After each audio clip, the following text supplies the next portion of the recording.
In the dark shadows of October 2013, a high-stakes mission unfolded in the heart of Somalia. The U.S. was on a relentless pursuit, not for treasure, but for Muhammad Abdul, alias Ikrima. This man wasn't just any insurgent, he was a mastermind, a key player in the Somalian insurgent group, believed to be plotting chaos against government and UN targets in neighboring Kenya. The mission was clear: capture or eliminate Ikrima. But as dawn approached, things took an unexpected turn. Imagine a quiet coastal town in Somalia, its residents deep in slumber, only to be jolted awake by the deafening roars of gunfire. This wasn't a nightmare, it was reality. SEAL Team 6, the creme de la creme of the US Navy, had stealthily made their entrance, gliding through the Indian Ocean on a swift boat. But they weren't alone.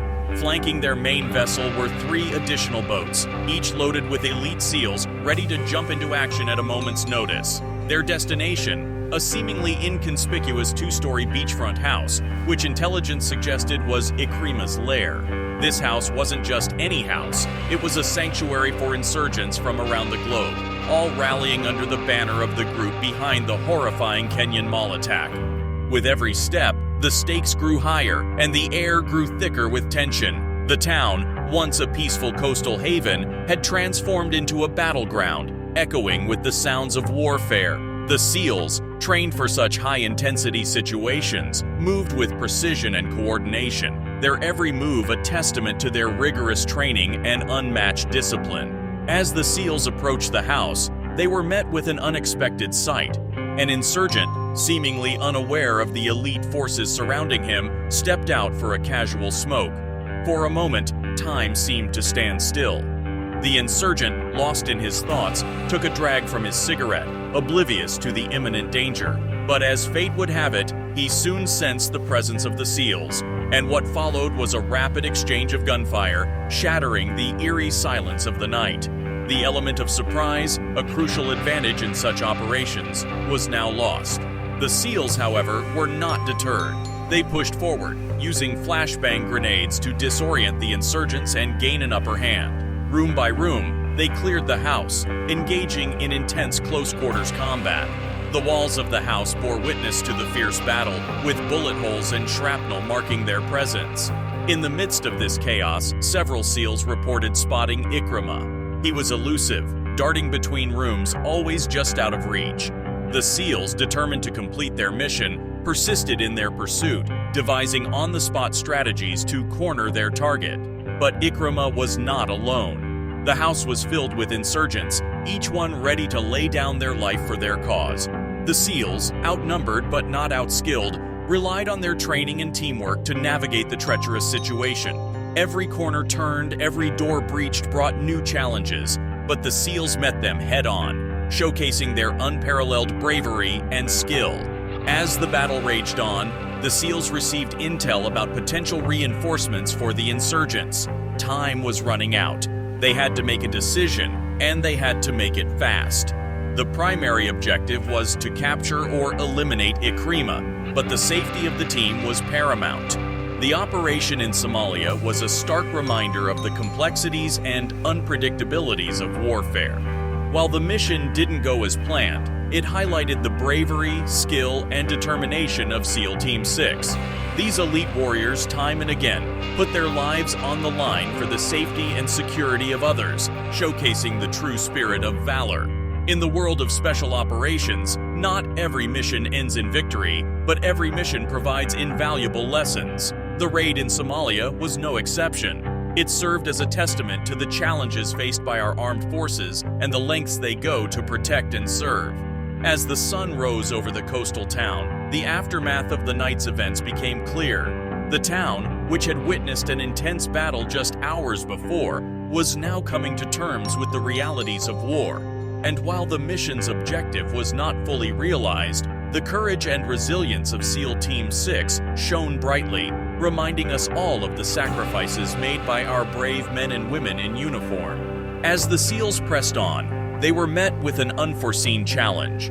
The building, which they believed to be a stronghold of insurgents, was also home to numerous innocent women and children. Every SEAL is trained to make split-second decisions, And in this moment, the weight of their responsibility became even more palpable.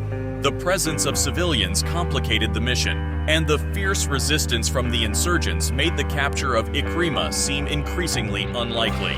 The situation on the ground was rapidly evolving. Reinforcements from nearby houses joined the battle, bolstering the insurgents' numbers. The SEALs, though elite and highly trained, found themselves outnumbered. They were facing not just a handful, but hundreds of enemy fighters. The streets echoed with the sounds of gunfire, shouts, and explosions. The once quiet coastal town had transformed into a war zone. Recognizing the escalating danger and the potential harm to civilians, the SEALs made a crucial decision: to withdraw. But this wasn't a hasty retreat. It was a tactical, staged withdrawal. They moved methodically towards the beach, always alert, always ready. Even as they retreated, the idea of re-engaging lingered in their minds. They were warriors, after all, and leaving a mission unfinished was not in their nature. Reaching the waiting boats, they made their escape, disappearing into the vastness of the night. But in the chaos, they left behind traces of their presence: a flak jacket, rounds of ammunition, a GPS device, and tellingly, traces of blood. These remnants painted a picture of the intense battle that had taken place and hinted at injuries sustained by the SEALs. The aftermath of the raid was palpable. The insurgent group, sensing vulnerability, increased their presence in Barao. Heavily armed fighters patrolled the streets, and anti-aircraft weapons were stationed along the beachfront.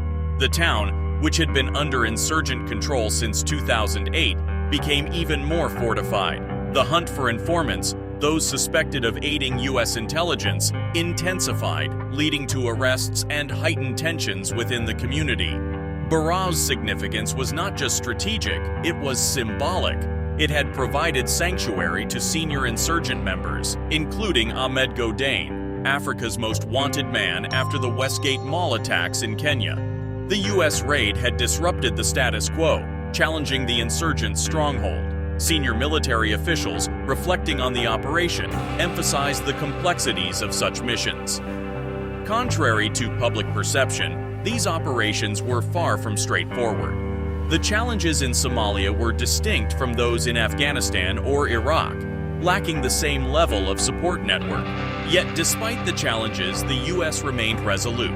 U.S. Defense Secretary Chuck Hagel praised the operation in Somalia and another in Libya, highlighting the precision, global reach, and capabilities of U.S. anti-terror efforts. These operations, he emphasized, sent a clear message. The U.S. would relentlessly pursue insurgents, no matter where they hid or how long they evaded justice. In the grand tapestry of military operations, the raid in Somalia was but one thread. Yet it was a testament to the bravery, skill, and determination of the men and women in uniform, who, time and again, put their lives on the line in the pursuit of peace and security. The days following the raid in Barao were tense. The town, which had already been a focal point of insurgent activities, was now thrust into the international spotlight. The streets, once bustling with daily life, took on a more cautious rhythm. The residents, while used to the unpredictabilities of conflict, were now even more wary, their eyes constantly scanning the horizon for signs of another impending operation. News of the raid spread like wildfire, not just in Somalia but across the world. International media outlets picked up the story, dissecting every detail, every move made by the SEALs. Analysts and experts weighed in, discussing the broader implications of the operation and what it meant for the future of counterterrorism efforts in the region. In the shadows, the insurgent group was regrouping. The raid, while not entirely successful in its primary objective, had dealt a significant blow to their operations. Their stronghold had been challenged, their vulnerabilities exposed, but they were not defeated. If anything, the raid had ignited a renewed fervor among the insurgents. They began recruiting more aggressively, using the raid as a rallying cry to attract new members to their cause. Back in the U.S., the operation was being meticulously reviewed. While the bravery and skill of the SEAL Team 6 were universally acknowledged, there were questions about the intelligence that led to the operation and the decision-making process. The presence of civilians in the target building, the fierce resistance from the insurgents, and the eventual decision to withdraw were all points of discussion. In the corridors of power in Washington, D.C., closed-door meetings were held. The raid in Barawa was not just a military operation. It was a statement, a message to insurgents everywhere that the U.S. would not back down. But it was also a reminder of the complexities of modern warfare, where the lines between friend and foe, right and wrong, were often blurred. As weeks turned into months, Barawa slowly returned to a semblance of normalcy. But the scars of that fateful night remained.